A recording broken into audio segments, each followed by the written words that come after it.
Court نے کی ہے وہ غلطی میں نہیں دہرانا چاہتا، لیکن ہم یہ سوال کرتے ہیں تو اس غلطی کو ریکٹیفائی تو آپ کر سکتے ہیں، اس غلطی کو ختم تو آپ کر سکتے ہیں.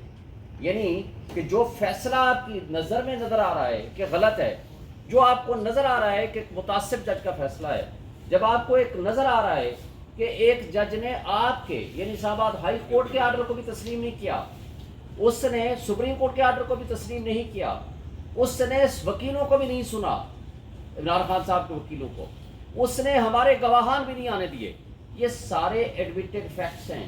اور 950 دن ٹائم بارڈ ہے وہ کمپلینٹ، اور وہ complaint without lawful authority file ہوئی ہے.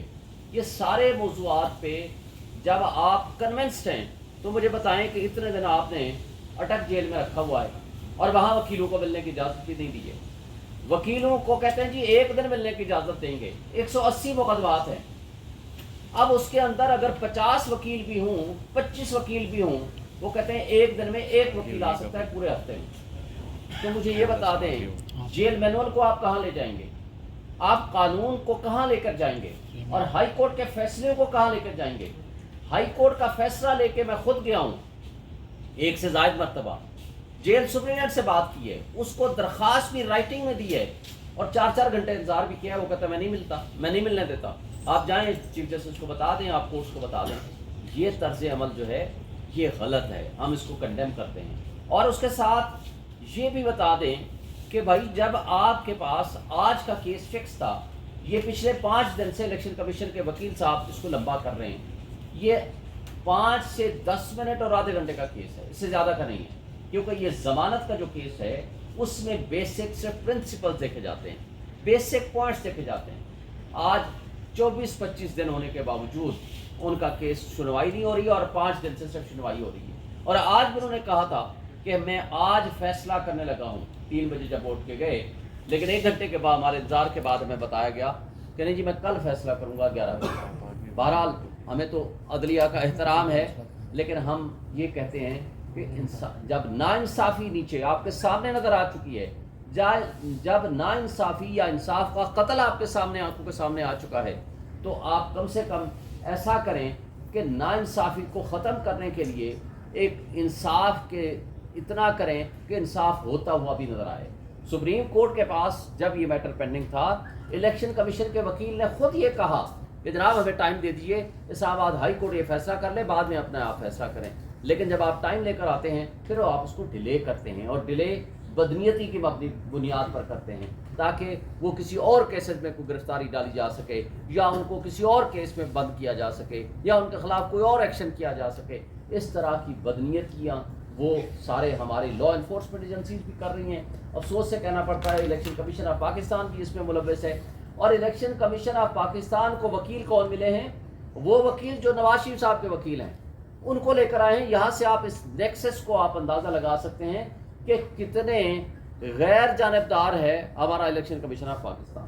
لہٰذا اس موضوع پہ میں مختصر سی اتنی سی بات کرنا چاہوں گا. اب ہم آتے ہیں دوسرے موضوع پہ، وہ ہے ہماری مہنگائی، بجلی، گیس، اور ہمارا ایک مڈل کلاس کے اوپر اور غریب آدمی کے اوپر ہونے والا ظلم. آج آپ دیکھ لیں جو بجلی کے اوپر لوگ کھڑے ہوئے ہیں، مجھے بتا دیں کہ کام غریب آدمی کا بجٹ 25 سے 50 ہزار روپے کمانے والا آدمی کس طرح ایک سمپل اپنے گھر کے بجلی کے بل جمع کرا سکتا ہے. اور یہ فاشسٹ حکومت جو پیچھے شہباز شریف کی زیر قیادت مسلم لیگ نون، پی ڈی ایم اور پیپلز پارٹی کی جماعتوں نے اس ملک کے ساتھ جو ظلم کیا، اس وقت میکسیمم کہتے تھے جی مہنگائی ہے 16 روپے کا یونٹ، آج 50 روپے سے آگے چلا گیا ہے. اور ابھی یہ جو مگرمچھ کے آنسو بہا رہے ہیں کہ ہاں جی بڑی مہنگائی ہوگی، ہم بھی شامل ہوں گے آپ کے ساتھ احتجاج میں. ان سے پوچھا جائے کہ بھائی یہ جو نو منتخب حکومت، نو منتخب نہیں، یہ جو نیا کیئر ٹیکر سیٹ اپ آیا ہے، یہ تو منتخب نہیں ہے. یہ تو بھائی ان کے پاس تو اور کوئی کام ہی نہیں ہے سوائے اس بات کے کہ یہ الیکشن کرائیں چلے جائیں. بارودی سرنگ تو آپ لگا کر گئے ہیں کہ یہ جی CCI کا فیصلہ کر کے پہلے مردم شماری کریں پھر الیکشن میں جائیں گے. لیکن آپ بتا دیں آج تو جو میٹر ریڈنگ ہوئی ہے وہ تو پچھلے بلز کے حساب سے ہوئی ہے، پچھلے جو یونٹ سے اس کے حساب سے ہوئی ہے. جو پیچھے ساکھ ڈار اور آپ کی حکومت لگا کر گئی ہے یہ اس کے اوپر ٹیکسز، اس کے اوپر ہوئی ہے. اور یہ تو ابھی جو 5-5.5 روپے انہوں نے بڑھائے ہیں اس کا تو ابھی آگے آئے گا.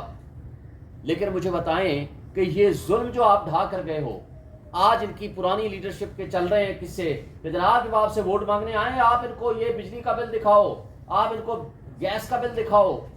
اور یعنی جو گیس کا بل تھا وہ ڈبل ٹرپل پہ چلا گیا ہے، اور بجلی تو آپ کے قریب سے نہیں گزر سکتی. میں اپنی بات کرتا ہوں، میرا گھر کے 3 پورشن ہے، ایک پورشن میرا خالی ہے.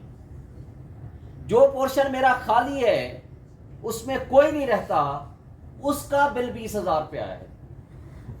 20,000 بل اس کا آیا ہے جو پورشن میرا خالی ہے. میں سر پکڑ کے بیٹھتا ہوں کہ بھائی خالی ہے، میں نے الگ سے اس لیے لگوایا تھا کہ 3 پورشن ہے، 3 میٹر لگا لوں، یہ ڈسٹریبیوٹ ہو جائے گا تو بل کم آئے گا.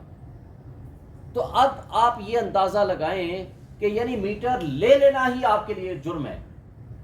تو آپ عام آدمی کا کیا آپ ازالہ کریں گے؟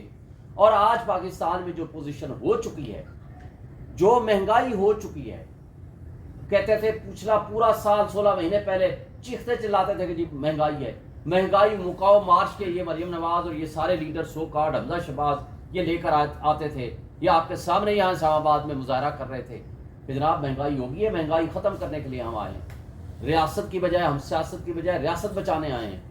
بھائی آپ نے تو اپنے بوریا بستر اٹھایا، اسحاق ڈار، شہباز شریف، یہ جو جوکرز تھے وہ جا کے لندن میں بیٹھ گئے. بھائی مسائل تو آپ نے اور میں نے سہنے ہیں جو ہم سہ رہے ہیں اس پاکستان میں، اور ہم مڈل کلاس نے، ہمارے غریب طبقے نے، ہمارے لوگوں نے، غریب تو اب بیچارے کی زندگی اجیرن ہو گئی ہے، جو مڈل کلاس تھی وہ ختم کر دی ہے ہم نے، مڈل کلاس تو رہی نہیں ہے. لیکن اس کے ساتھ ساتھ آپ وہ لندن میں عیاشیاں کریں گے اور ہم غریبوں نے بھگتنا ہے ایک چلتے ہوئے نظام کو، چلتے ہوئے ملک کو، جہاں 6.1% جی ڈی پی تھی. ان کے اعداد و شمار بتا رہے ہیں، یہ وہ اعداد و شمار ہیں جو انہوں نے ڈکلیئر کیے ہیں پچھلے سال اور آج کے. یعنی جس وقت خان صاحب کو ہٹایا 6.1 جی ڈی پی تھی، چلتا ہوا ملک، چلتا ہوا نظام، اور اس کے اندر 2 سال کورونا کے بھی بھگتائے ہیں. اس سب کچھ کے باوجود آج جب یہ گئے ہیں، ان کے بقول ان کے پچھلے سال کی جو کارکردگی تھی 0.3% ہے اور آگے نیگیٹو میں جائے گی. یہ ہے ان کی کارکردگی. اور $24 بلین کے ریزرو تھے جو آج مانگے تانگے کے $4 بلین آپ کے پاس رہ گئے. اور جو وہ افلاطون ہم لے کر آئے تھے اسحاق ڈار کی صورت میں، اس نے کہا میں ابھی پہنچا نہیں ہوں، تو جناب ڈالر نیچے آنا شروع ہو گیا، 50 روپے نیچے آ گیا، میں اس کو 100-150 روپے پہ لاؤں گا. اور آج کیا کیفیت ہے؟ 170-178 میں فلکچویٹ کرتا تھا، آج 320-325 پہ نہیں مل رہا. اور آج آپ کی جو پوزیشن پیٹرول کی ہے، 138 روپے جب ہوا تھا یا 150 روپے تک پہنچا تھا، انہوں نے چیخنا چلانا شروع کر دیا تھا اتنا مہنگا پیٹرول. اور آج آپ کو تقریباً 292 پلس میں آپ کو پیٹرول چلا گیا ہے. اور آگے بتایا جا رہا ہے، یہ بھی خود بتا رہے ہیں کبھی 40 روپے اور بڑھے گا. یہ مگرمچھ کے آنسو بہانے والے لوگ بتا رہے ہیں جنہوں نے اس ملک کے ساتھ بیڑا غرق کیا ہے. اور آپ کو DGISPR کی رپورٹ بھی یاد ہوگی، آج ہی میں دیکھ رہا تھا، انہوں نے کہا جناب حکومت چینج ہو گئی ہے تو ڈالر نیچے آنا شروع ہو گیا ہے. تو میں آج ان سے بھی سوال کرتا ہوں کہ جناب آج تو 16 مہینے کے بعد ڈالر کہاں پہنچ گیا ہے؟ یہ آپ کے لیے بھی سوچنے کا مقام ہے، اس لیے کہ نیشنل سیکورٹی آج ایٹ رسک ہو گئی ہے. جب آپ کے پاس ریزرو نہیں ہوں گے، جب آپ کے پاس غریب آدمی کے پاس کھانے کو نہیں ہوگا، جب افراتفری ہوگی، جب لوگ ڈس اپوائنٹڈ ہوں گے، جب لوگوں کی ایک آس امید ختم ہو جائے گی. میں آپ کو بتاؤں قومیں اس وقت تباہ ہوتی ہیں جن لوگوں کی ایک امید کی کرن جہاں ہوتی ہے امید ختم ہو جاتی ہے. اور آج امید کیوں ختم ہوتی جا رہی ہے؟ اس لیے کہ جو 100 کارڈ آپ افلاطون لانے تھے، ہماری اسٹیبلشمنٹ نے 16 مہینے کا تجربہ کر لیا. اب یہ کہتے ہیں کہ اب نئے افلاطون ہم لے کر آئے ہیں، یہ جو ایکسٹینڈڈ فارم میں بیٹھے ہوئے ہیں، یہ 90 ڈیز میں الیکشن نہیں کرائیں گے، یہ آپ کے مسائل حل کریں گے. بھائی یہ کبھی کوئی افلاطون، ساری لیڈرشپ پابند سلاسل ہے یا انڈر گراؤنڈ ہے، یا عمران خان وائس چیئرمین ہمارے سارے کے سارے جیلوں میں پڑے ہوئے ہیں، اس کے باوجود میکسیمم سیٹیں لی ہیں. یہ ہے وہ ریفرینڈم جس سے یہ ڈرے ہوئے ہیں، یہ الیکشن نہیں کراتے اور الیکشن سے یہ بھاگ رہے ہیں. اب میں اس بات پہ، یہ بات مہنگائی والے سبجیکٹ پہ بات کر کے، آج بھی ہماری فیکٹریز بند ہو چکی ہیں، ہمارے کارخانے بند ہو گئے ہیں، ہماری ان امپلائمنٹ اتنی زیادہ ہو گئی ہے کہ لوگوں کو روزگار نہیں ہے. اور نہ صرف روزگار نہیں ہے بلکہ اس کے ساتھ جو مہنگائی اتنے عروج پہ چلی گئی ہے، لوگوں کو سروائیو کرنا مشکل ہے. اور اس کے ساتھ ساتھ آپ کے لیے 12% کی مہنگائی تو بہت مہنگائی تھی پچھلے سال، آج 38% پہ چلی گئی ہے. لیکن اس بے یقینی کی کیفیت کو ختم نہ کیا، اس انسرٹینٹی کو ختم نہ کیا تو یہ 38% 78% پہ چلی جائے گی. اس کا بہت بڑا لاس ہوگا. اور پچھلے سال تمام انٹرنیشنل انڈیکیٹرز یہ کہتے ہیں کہ 0.5% سے لے کر 5% چانس آف ڈیفالٹ تھا، لیکن آپ نے 16 مہینے کی افلاطونوں کو لا کر کے اس کو ڈیفالٹ تک پہنچا دیا. سابق ڈیفنس منسٹر کہتے تھے ہم ڈیفالٹ کر چکے ہیں، اور ڈیفالٹ ہوتا ہے کیا ہے؟ یہی ڈیفالٹ ہوتا ہے. آپ نے $1 بلین دھو کے لے لیا، آج $1 بلین اگر آپ کو نہیں ملتا تو آپ کا ڈیفالٹ ہے. ڈیفالٹ کو ڈیلے کیا ہے. تو آج بھی ہمارے مقتدر طبقے، حلقے، انسٹیٹیوشن، اسٹیک ہولڈر، جمہوری طاقتیں، سب کے لیے سوچنے کا مقام ہے. ہم نے 25 کروڑ عوام کو زندہ رکھنا ہے، ان کو فوڈ دینی ہے، ان کو امپلائمنٹ دینی ہے. اس کا واحد حل اس بے یقینی کو ختم کریں. آپ الیکشن اناؤنس کریں 90 ڈیز میں، پہلے ہی آپ 15 دن ضائع کر چکے ہیں. 90 ڈیز کا الیکشن اناؤنس کرنے کے بعد آپ ان کیئر ٹیکر کا کوئی کام نہیں ہے سوائے اس بات کے کہ وہ آئے ہیں الیکشنز کرائیں، اور الیکشنز کے علاوہ ان کا کوئی کسی قسم کا کوئی کام نہیں ہے. اور الیکشنز کرائیں گے، اسٹرانگ ڈیموکریٹک گورنمنٹ آئے گی تو وہ ان مسائل کا حل کر سکے گی.